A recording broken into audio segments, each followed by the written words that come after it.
Hello students, today's topic is transcription. आज molecular genetics का तीसरा लेक्चर है और आज के इस लेक्चर में ट्रांसक्रिप्शन के बारे में पढ़ेंगे.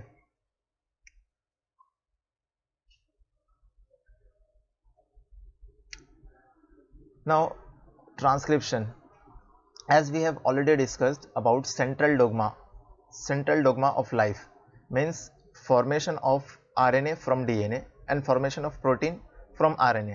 This process is called as central dogma of life. Now formation of mRNA from DNA is called as transcription. Formation of mRNA or formation of RNA from DNA is called as transcription, and formation of protein from RNA is called as translation.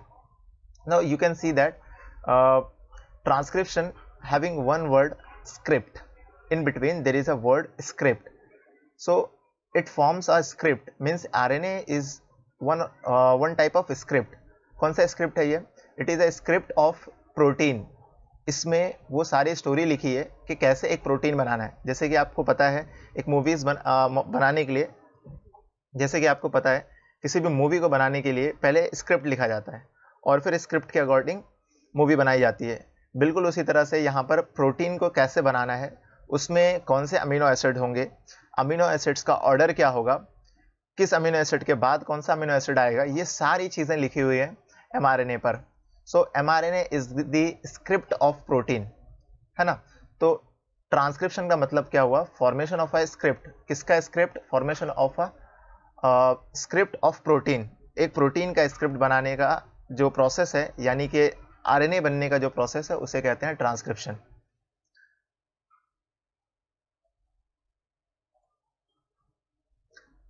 So there are few points that you should remember when you are reading about transcription. कि transcription जो है ये template strand जो read होगा वो 3' to 5' direction में होगा. यानी कि जिस तरह से रेप्लिकेशन में, DNA रेप्लिकेशन में जो टेम्पलेट स्ट्रैंड रीड हुआ था वो 3' to 5' डायरेक्शन में रीड हुआ था, यहाँ पर भी सेम है कि टेम्पलेट स्ट्रैंड जो है वो 3' to 5' डायरेक्शन में रीड होगा, जबकि नॉन टेम्पलेट स्ट्रैंड जो होगा वो 5' to 3' डायरेक्शन में होगा. और नॉन टेम्पलेट स्ट्रैंड का कोई रोल यहाँ पे नहीं होगा, क्योंकि RNA is a single standard structure. RNA क्या है? सिंगल स्टैंडर्ड स्ट्रक्चर है. तो 2 DNA स्ट्रैंड में से एक DNA स्ट्रैंड से RNA बनेगा. जिस स्ट्रैंड पर RNA बन रहा है उसे हम टेम्पलेट स्ट्रैंड कहेंगे, और जिस पर RNA नहीं बन रहा है उसको नॉन टेम्पलेट स्ट्रैंड कहेंगे. ठीक है. सो 2 स्ट्रैंड में से किसी एक स्ट्रैंड पर ही RNA बनने वाला है और उस स्ट्रैंड को हम टेम्पलेट स्ट्रैंड कहते हैं. आगे चलते हैं. जैसे DNA में हमने क्या पढ़ा, DNA रेप्लिकेशन में, कि जो न्यूक्लियोटाइड्स है वो 5' to 3' डायरेक्शन में ऐड होता है. 5' to 3' डायरेक्शन में ऐड होता है, यानी कि नया जो स्ट्रैंड बनता है वो 5' to 3' डायरेक्शन में बनता है. ठीक है. Again I am repeating, DNA strand read होता है 3' to 5' डायरेक्शन में और नया DNA स्ट्रैंड बनता है 5' to 3' डायरेक्शन में. सेम यहाँ पर ट्रांसक्रिप्शन में भी है कि जो DNA रीड होगा, यानी कि टेम्पलेट स्ट्रैंड को जो रीड किया जाएगा वो 3' to 5' डायरेक्शन में रीड किया जाएगा, और जो नया स्ट्रैंड बनेगा, यानी कि जो RNA बनेगा, वो 5' to 3' डायरेक्शन में फॉर्म होगा.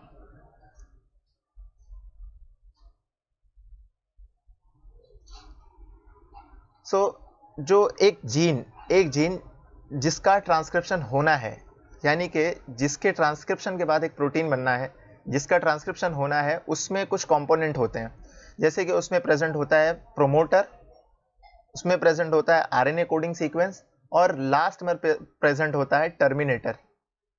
अब यहाँ पर आप देख रहे हो कि +1 लिखा हुआ है. +1 वो पार्ट है या वो पॉइंट है जहाँ से ट्रांसक्रिप्शन स्टार्ट होना है. +1 इंडिकेट करता है कि ट्रांसक्रिप्शन जो है वो यहाँ से स्टार्ट होना है. RNA पॉलीमरेज जो एंजाइम है जो ट्रांसक्रिप्शन करने वाला है, वो एंजाइम +1 से थोड़ा पहले, उससे पहले जो सीक्वेंस है, DNA सीक्वेंस है, वहां पर बाइंड होता है.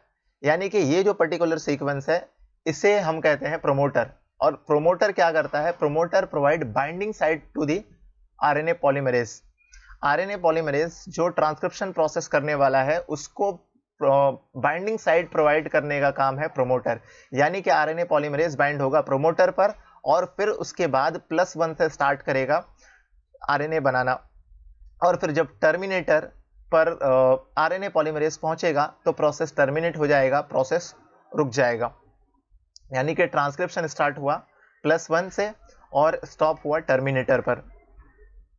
अब ट्रांसक्रिप्शन स्टार्ट हो रहा है +1 से, उससे पहले जो डीएनए सीक्वेंस प्रेजेंट है उसे अपस्ट्रीम जीन कहते हैं, जबकि टर्मिनेटर से आगे या टर्मिनेटर को लेकर उसके आगे से जो डीएनए सीक्वेंस प्रेजेंट है उसे डाउनस्ट्रीम जीन कहते हैं।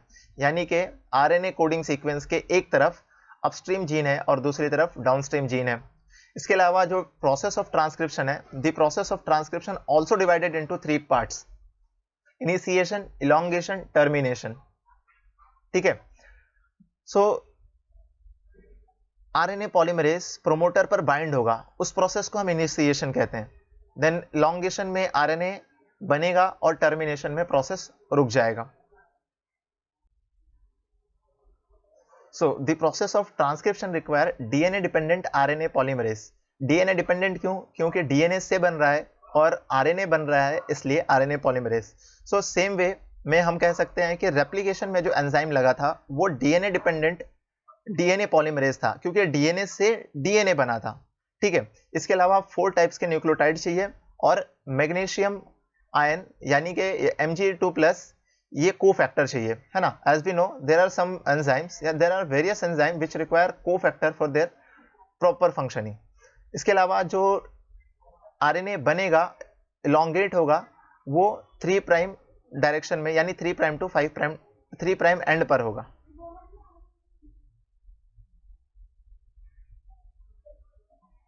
आरएनए इलोंगेट होगा वो 3 प्राइम एंड पर होगा, यानी कि 5 प्राइम टू 3 प्राइम डायरेक्शन पर होगा और 3 प्राइम एंड पर होगा।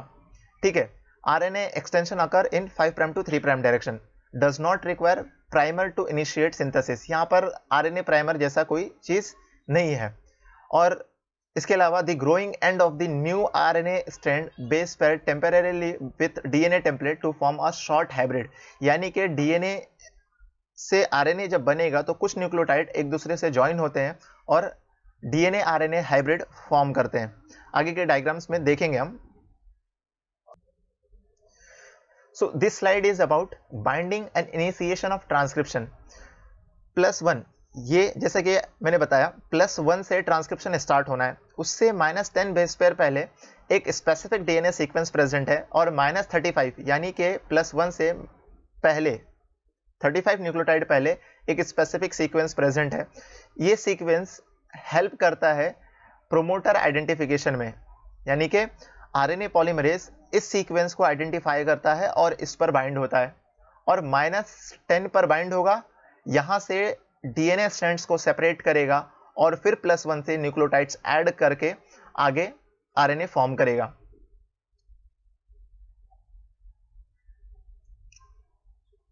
सो this chart explain the whole process in single view. जैसे कि आप यहां पर देख रहे हो आरएनए पॉलीमरेज यहां पर बाइंड हुआ। अब एक चीज मैं आपको और बता दूं, यहां पर 2 फैक्टर और काम करते हैं, एक सिग्मा फैक्टर और एक rho factor. Sigma factor help करता है इनिशिएशन प्रोसेस में और रो फैक्टर हेल्प करता है टर्मिनेशन प्रोसेस में। आरएनए पॉलीमरेज सबसे पहले बाइंड होगा रो फैक्टर पर,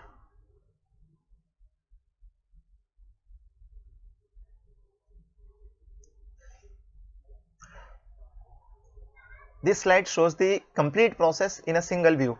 अब यहां पर आप देखोगे कि आरएनए पॉलीमरेज यहां पर बाइंड है। आरएनए पॉलीमरेज के साथ एक और फैक्टर सिग्मा फैक्टर वर्क करता है। सो आप एक चीज और याद रखो कि इस प्रोसेस में ट्रांसक्रिप्शन में सिग्मा फैक्टर और रो फैक्टर 2 फैक्टर भी काम करते हैं। तो सिग्मा फैक्टर सबसे पहले बाइंड होगा आरएनए पॉलीमरेज पर और फिर सिग्मा फैक्टर आइडेंटिफाई करता है -35 -10 region, that means the promoter region. Sigma factor क्या करेगा? प्रोमोटर रीजन को आइडेंटिफाई करेगा और आरएनए पॉलीमरेज को प्रोमोटर रीजन पर लेकर जाएगा। यानी कि एक तरह से हम कह सकते हैं कि आईज का काम कर रहा है, आंख का काम कर रहा है सिग्मा फैक्टर। और जब प्रोमोटर पर बाइंड हो गया और -10 से डीएनए ओपन होना शुरू होगा। जैसे आप यहाँ देख रहे हो ये -10 है, -10 से डीएनए स्ट्रैंड सेपरेट हो रहा है और फिर +1 से न्यूक्लियोटाइड ऐड हो रहा है।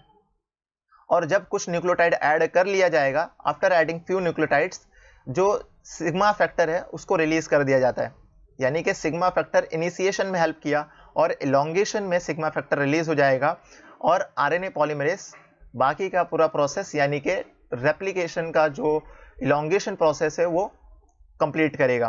अब यहाँ पर आप देख रहे हो कि आरएनए फॉर्म होकर हैंगिंग पोजीशन में जा रहा है, जबकि कुछ डीएनए आरएनए के बीच में कॉम्प्लीमेंट्री बेस पेयरिंग है, तो इसी पार्ट को आरएनए डीएनए हाइब्रिड कहते हैं।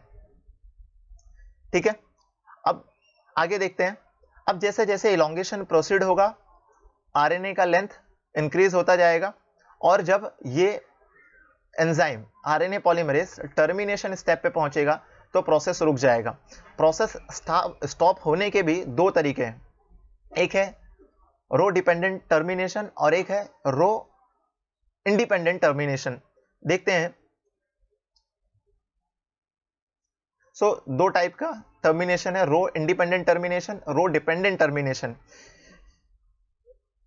अब आप यहां पे देख रहे हो कि आरएनए फॉर्म हुआ, आरएनए फॉर्म हुआ, जो आरएनए का पार्ट हैंगिंग पोजीशन में है वो आपस में इस तरह से पैरिंग करते हैं, जिसकी वजह से एक लूप फॉर्म होता है which results in the separation of transcription machinery. यानी कि इस लूप के वजह से आरएनए, डीएनए और आरएनए पॉलीमरेज ये सारे जो कंपोनेंट्स है वो एक दूसरे से सेपरेट हो जाते हैं। तो यहाँ पर इसे हम कहते हैं रो इंडिपेंडेंट टर्मिनेशन, यानी कि यहाँ पे रो नाम का कोई प्रोटीन इन्वॉल्व नहीं है, जबकि रो डिपेंडेंट टर्मिनेशन में रो नाम का एक प्रोटीन इन्वॉल्व होगा। ठीक है, रो डिपेंडेंट टर्मिनेशन में क्या होगा, रो नाम का एक प्रोटीन इन्वॉल्व होगा जो जाकर बाइंड होगा आरएनए पर और उसके वजह से भी एक तरह का लूप फॉर्म होगा और जिसके वजह से ट्रांसक्रिप्शन मशीनरी सारे कंपोनेंट्स जो हैं वो सेपरेट हो जाएंगे, सेग्रीगेट हो जाए, अलग अलग हो जाएंगे और फिर प्रोसेस रुक जाएगा। बेसिकली इसके बारे में बहुत ज़्यादा डिटेल मैकेनिज्म अभी तक नहीं पता है। जस्ट आपको याद रखना है कि रो डिपेंडेंट टर्मिनेशन, रो इंडिपेंडेंट टर्मिनेशन, दो टाइप का टर्मिनेशन है। रो इंडिपेंडेंट टर्मिनेशन में कोई प्रोटीन इन्वॉल्व नहीं है, जबकि रो डिपेंडेंट टर्मिनेशन में रो नाम का एक प्रोटीन इन्वॉल्व है जो आरएनए पर बाइंड होगा स्पेसिफिक पॉइंट पर और जिसके वजह से क्या होगा, ट्रांसक्रिप्शन स्टॉप हो जाएगा।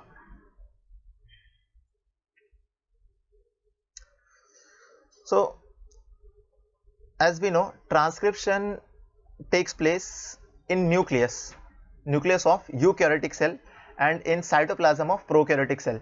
So prokaryotic cell यानी कि बैक्टीरिया में जो ट्रांसक्रिप्शन होता है वहां पर कोई मॉडिफिकेशन यानी आफ्टर ट्रांसक्रिप्शन कोई मॉडिफिकेशन की जरूरत नहीं होती है, जबकि यूकैरियोटिक सेल में यानी कि ह्यूमन एंड प्लांट में ट्रांसक्रिप्शन के बाद, एनिमल एंड प्लांट में ट्रांसक्रिप्शन के बाद एक मॉडिफिकेशन होता है जिसे हम कहते हैं पोस्ट ट्रांसक्रिप्शनल मॉडिफिकेशन। और इस मॉडिफिकेशन में क्या होता है, इस मॉडिफिकेशन में 3 स्टेप्स होते हैं, 5 prime capping, 3 prime telling and splicing. तो ये 3 प्रोसेस है। सबसे पहले क्या होगा, जैसे ही आरएनए बनकर निकला, आरएनए का एक एंड बाहर की तरफ आया, इसके 5 प्राइम एंड पर एक अनयूजुअल मिथाइल गुएनोसिन ट्राइफॉस्फेट यानी कि MgPPP मिथाइल गुएनोसिन ट्राइफॉस्फेट ऐड किया जाएगा, जो क्या करेगा, आरएनए को 5 प्राइम एंड पे प्रोटेक्ट करेगा। जबकि जब आरएनए बनकर कंप्लीट हुआ, इस आरएनए को हम बेसिकली mRNA ना कहते हुए hnRNA कहते हैं, हेट्रोन्यूक्लियर आरएनए। हेट्रोन्यूक्लियर आरएनए क्यों, क्योंकि इसके अंदर 2 कंपोनेंट होते हैं, एक्सोन, एंट्रॉन, जिसमें से एंट्रॉन जो है वो नॉन फंक्शनल है, ये किसी काम का नहीं है, इसको रिमूव करना है। तो जब तक एंट्रॉन रिमूव नहीं होता हम इसको mRNA ना कहते हुए इसे हम hnRNA कहेंगे। तो ये आप यहां पर करेक्ट कर लीजिएगा, इसको आप hnRNA याद रखिए। क्या बोलेंगे, हेट्रोन्यूक्लियर आरएनए, है ना। आरएनए बन के निकला, 5 प्राइम एंड पर मिथाइल गुएनोसिन ट्राइफॉस्फेट ऐड किया गया, जिसे कहते हैं 5 प्राइम कैपिंग और simply capping. And 3 prime end पर क्या किया जाएगा, बहुत सारा एडेनिन न्यूक्लियोटाइड ऐड किया जाएगा, एडेनिन न्यूक्लियोटाइड जिसे कहते हैं पॉली ए टेल, है ना। तो addition of poly A tail यानी कि बहुत सारा एडेनिन यहाँ पर ऐड किया गया at 3 prime end, that will protect the RNA from 3 prime end. जबकि तीसरा जो स्टेप है वो है आरएनए स्प्लाइसिंग। क्या है? आरएनए स्प्लाइसिंग, जिसमें क्या किया जाएगा, एंट्रॉन्स को रिमूव किया जाता है। एंट्रॉन्स इस तरह से सर्कुलर बॉडी फॉर्म होकर रिमूव होते हैं, जिसे हम स्प्लाइसोसोम कहते हैं। तो ये जो सर्कुलर बॉडी फॉर्म हो रहे हैं इसे कहते हैं स्प्लाइसोसोम। ठीक है, प्रोसेस को कहते हैं स्प्लाइसिंग, और ये जो सर्कुलर एंट्रॉन रिमूव हो रहे हैं that are called as spliceosome. So order याद रखो कि प्रोसेस का ऑर्डर क्या है, ये क्वेश्चन भी एग्जाम में पूछ सकता है। सो 5 prime capping is the first step of post transcriptional modification, और addition of poly A tail is the second step and splicing is the third step, and these 3 steps takes place only in eukaryotic cell. This process does not take place in prokaryotic cell. ठीक है, अब आप में से कोई सोच सकता है कि प्रोकैरियोटिक सेल में क्यों नहीं होता है, यूकैरियोटिक में क्यों होता है। तो आप ये चीज याद रखो कि प्रोकैरियोटिक सेल में आरएनए जो बनकर निकला वो साइटोप्लाज्म में ही बना, साइटोप्लाज्म में ही बना, और फौरन उसका ट्रांसलेशन भी चालू हो जाएगा, क्योंकि उसके डीएनए में, प्रोकैरियोटिक के डीएनए में एंट्रॉन्स या उसके आरएनए में एंट्रॉन्स नहीं होते हैं। तो जैसे ही आरएनए बनकर निकलेगा फौरन ही उसको राइबोसोम कैच कर लेगा और प्रोटीन बनाना शुरू कर देगा, यानी आगे आगे ट्रांसक्रिप्शन होगा और पीछे से क्या होगा, पीछे से ट्रांसलेशन शुरू हो जाता है। As we know prokaryotic cell जो है उनका लाइफ स्पेन कम होता है, तो उनमें जो सारी चीजें हैं वो बहुत ही फास्ट मैनर में होती हैं, जबकि यूकैरियोटिक सेल में आरएनए बना न्यूक्लियस में, अब उसको न्यूक्लियस से लेकर ट्रैवल करना है साइटोप्लाज्म तक, साइटोप्लाज्म में आना है। इन बिटवीन कई सारे एंजाइम्स, कई सारे प्रोटीन से उसका इंटरेक्शन हो सकता है जो उसको डीनेचर कर सकते हैं, है ना। तो इस तरह से प्रोटेक्शन के लिए उसे 5 prime capping 3 prime telling provide किया गया, और जो उसमें नॉन कोडिंग सीक्वेंस जो प्रेजेंट थे उसको रिमूव किया गया, यानी कि एंट्रॉन को रिमूव किया गया, स्प्लाइसिंग हुआ और स्प्लाइसोसोम फॉर्म हुए। स्प्लाइसोसोम्स के फॉर्म में एंट्रॉन रिलीज हो गए। एक एनिमेशन है, ये देखते हैं कि ट्रांसक्रिप्शन किस तरह से होता है। ये डीएनए स्टैंड है, आप देख रहे हो, -10 -35 प्रोमोटर सीक्वेंस, और यहाँ पर रो रिकॉग्निशन साइट मीन्स यहाँ पे ट्रांसक्रिप्शन स्टॉप होगा। -10 -35 ये जो सीक्वेंस है ये प्रोमोटर को रिप्रेजेंट करता है, यानी कि जो आरएनए पॉलीमरेज है वो यहाँ पर आकर बाइंड होने वाला है। ये है आरएनए पॉलीमरेज और ये सिग्मा फैक्टर। अब पहले सिग्मा फैक्टर बाइंड हुआ आरएनए पर, अब इसे हम इस दोनों को एक साथ कहते हैं होलो एंजाइम, है ना। क्या कहते हैं? होलो एंजाइम मीन्स अगर आरएनए पॉलीमरेज अकेले है तो उसे कोर एंजाइम बोलेंगे, core enzyme plus sigma factor जब दोनों मिल गया then it is called as holo enzyme. ये क्वेश्चन ऑलरेडी एग्जाम में आया है नीट में, होलो एंजाइम का कंपोनेंट पूछा था। अब देखिए ये -10 जो सीक्वेंस है यहाँ से डीएनए सीक्वेंस सेपरेट होना स्टार्ट होंगे, यानी डीएनए का जो डबल हेलिकल स्ट्रक्चर है वो स्ट्रैंड जो है वो सेपरेट हुआ, but the addition of nucleotide will start from +1, start from +1।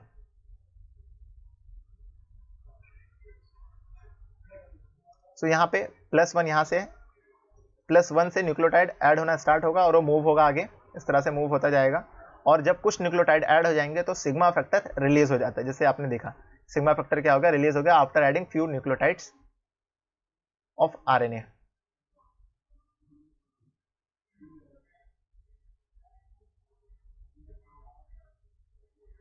So nucleotides add हो रहा है, डीएनए अनवाइंड हो रहा है, और फिर जब डीएनए आगे मूव हो रहा है तो अगेन रिवाइंड भी है ना, रिवाइंडिंग यानी कि रिकॉइलिंग भी डीएनए का हो जा रहा है। तो यहाँ पर आरएनए पॉलीमरेज इंडिविजुअली सारा काम कर रहा है, अनवाइंड भी कर रहा है, न्यूक्लियोटाइड्स भी ऐड कर रहा है और फिर रिवाइंड भी कर रहा है।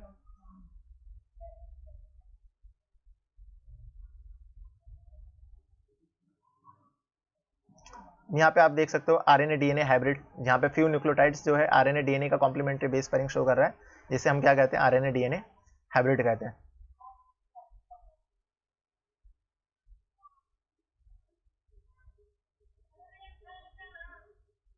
अब ये आरएनए बनकर रिलीज हुआ, आरएनए बनकर रिलीज हुआ, रो प्रोटीन, यहाँ पर रो डिपेंडेंट टर्मिनेशन दिखाया है, रो आरएनए पर बाइंड हुआ और क्या किया इसने, कॉइल फॉर्म करेगा। देखिए इस तरह से एक लूप फॉर्म किया, कॉइल फॉर्म किया, और ये लूप जो है it will result in the separation of transcription unit, it will result in the separation of transcription machinery, transcription components, सारे कंपोनेंट्स को इसने सेपरेट कर दिया। Come to the second part,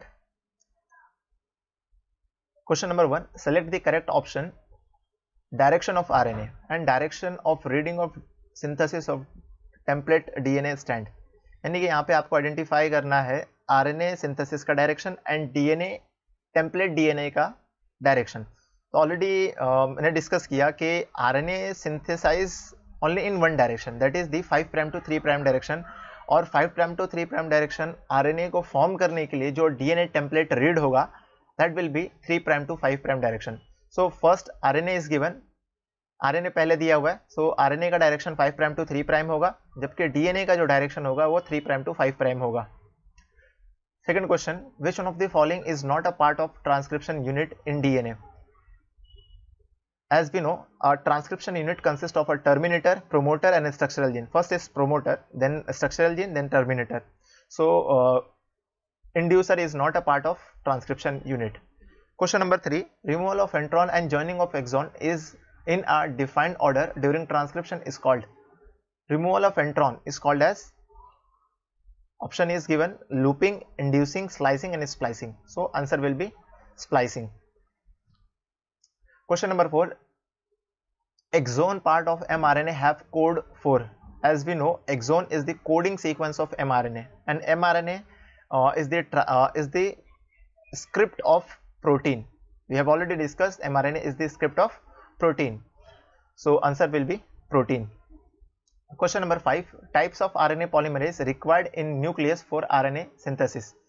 As we know, there are 3 types of RNA, rRNA, tRNA and mRNA, है ना। सो हर RNA जो है वो एक डिफरेंट टाइप्स के पॉलीमरेज से फॉर्म होता है। rRNA is formed by RNA polymerase 1, mRNA is formed by RNA polymerase 2, tRNA is formed by RNA polymerase 3। सो 3 तरह के आरएनए हैं और 3 तरह के आरएनए अलग अलग तरह के आरएनए पॉलीमरेज से फॉर्म होते हैं। तो इस तरह से 3 तरह के आरएनए पॉलीमरेज की रिक्वायरमेंट है। Question number 6, which one of the following is not a part of transcription unit? Same question is repeated, so answer is inducer. Question number 7, removal of RNA polymerase 3 from nucleoplasm will affect the synthesis of. So we have already discussed RNA polymerase 3 is responsible for the synthesis of tRNA, so it will prevent the synthesis of tRNA if RNA polymerase remove is absent. Question number 8, in eukaryotes, after transcription of mRNA, some of its nucleotide are removed before it is translated into polypeptide. The nucleotide which are removed from mRNA are called as. So it is talking about post-transcriptional modification. So as we have already discussed, post-transcriptional modification consists of 3 steps: 5 prime capping, 3 prime telling and splicing. Splicing is the removal of intron or removal of non-coding sequence. So answer will be intron. Question number 9, in eukaryotes, mRNA is synthesized with the with the help of mRNA. mRNA is synthesized with the help of RNA polymerase 2. Question number 10, methyl guanosine triphosphate MGPPP is added at 5 prime end of hnRNA. As we know, the RNA formed after the transcription in eukaryotes, it is called as hnRNA, heteronuclear RNA, because it consists of exon and intron. So at 5 prime end, one unusual methyl guanosine triphosphate is added, which is called as capping or 5 prime capping. So answer is capping. Question number 10. Question number 11. In some virus, RNA is present instead of DNA indicates that. The nucleic acid must combine with host DNA before replication. They cannot replicate. There is no heredity information. RNA can act to transfer heredity. So answer is D. RNA can act as a genetic material. It can act as transfer heredity. Question number 12. Which one of the following statement are correct? rRNA provide the template for the synthesis of protein. Wrong. rRNA is present in ribosome, while mRNA provide the template for synthesis of protein. So first is wrong. tRNA bring the amino acid and read the genetic code. So second is right. RNA polymerase binds to promoter and initiate transcription. RNA polymerase 2 binds to promoter is correct. Initiate the transcription, it's also correct. So second and third option are correct. Second, third, fourth is remaining. Second, third, fourth is not present together. So answer will be second, third. Second, third is present in option D. Let's see what is the option for. A segment of DNA coding for polypeptide is called as intron. As we know, intron is the known coding sequence, while exon is the coding sequence. So option or fourth statement is also wrong. Question number 13. Which one of the following statement about RNA polymerase are correct? RNA polymerase 1 transcribe rRNA. Yes, it is correct. RNA polymerase 2 transcribe snRNA. RNA polymerase 3 transcribe hnRNA. RNA polymerase 2 transcribe hnRNA. So first one is saying first option is correct. RNA polymerase 1 transcribe rRNA and RNA polymerase 2 transcribe hnRNA. It's also correct. hnRNA means hnRNA form होगा और उसके बाद उसका post transcriptional modification होकर mRNA बनेगा.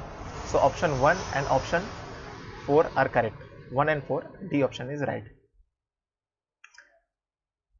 So match the column type question. These type of question are very important. It consists of several questions together in a single question. So you should solve this type of questions. So अब इस तरह के question में क्या करना है कि सबसे श्योर जिस ऑप्शन पर आप हो सबसे पहले उस ऑप्शन को मैच करके आंसर वेरीफाई करो. लाइक यहाँ पर प्राइमेज सबसे इजीली हम इसको आइडेंटिफाई कर सकते हैं कि ये आरएनए प्राइमर फॉर्म करता है. सो सी का 4 चेक करिए ऑप्शन में. 4 सी का 4 दो ऑप्शन है बी एंड डी. देन और ऑप्शन चेक करिए. DNA polymerase 3. डीएनए पॉलीमरेज 3 हमें पता है डीएनए क्या फॉर्म करेगा. डीएनए पॉलीमरेज है तो डीएनए फॉर्म करेगा. डीएनए कैसे फॉर्म करेगा? By joining the nucleotide. तो डी का 1 आप चेक कर लो. D with 1 only 1 option is there है ना. तो ऑलरेडी जो दो और ऑप्शन है वो मैच हो जाएंगे. लाइक हेलिकेस यहाँ पे आप देख लो फर्स्ट का सेकंड, यानी कि helicase opening of DNA, gyrase unwinding of DNA. तो दो आपने मैच किया, दो ऑटोमेटिकली मैच हो गया. Question number 15. Nucleotides are linked by hydrogen bonds, phosphodiester bond, peptide bond, ionic bond.